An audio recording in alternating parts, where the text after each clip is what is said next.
એક બાજુ ભાજપ વિકાસના મોટા મોટા બણગા ફૂંકે છે, વિકાસની વાતો કરે છે, અને બીજી બાજુ લોકશાહીનું ચીરહરણ કરીને હરીફ ઉમેદવારોને સામ દામ દંડ ભેદની નીતિ અપનાવીને હરીફ ઉમેદવારોના ઘરે રૂપિયાઓના કોથળાઓ ઠાલવીને હરીફ ઉમેદવારોના સગાવાલા ક્યાં નોકરી કરે છે એમના નોકરીના ડર બતાવીને કોઈ પણ રીતે એમનું ફોર્મ પાછું ખેંચાવવા માટે મરણિયા પ્રયાસો ભાજપે કર્યા છે.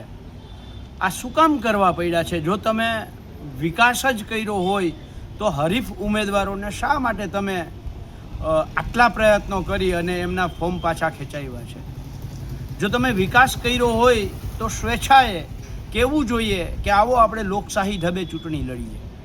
પણ ના, તમને વિકાસ નથી કર્યો, તમને જનતાનો ડર લાગે છે, અને જનતાના ડરના કારણે હરીફ ઉમેદવારોને કોઈ પણ રીતે ખરીદવા, દબાવવા, ધમકાવવા અને એમનું ફોર્મ પાછું ખેંચાવવા તમે પ્રયત્નો ભાજપે કર્યા છે.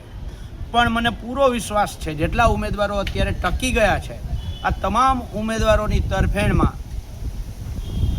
જનતા જનાર્દન છે એ ભાજપની વિરુદ્ધમાં મતદાન કરશે અને ભાજપને જડબાતોડ જવાબ આપશે, એમાં કોઈ શંકા નથી.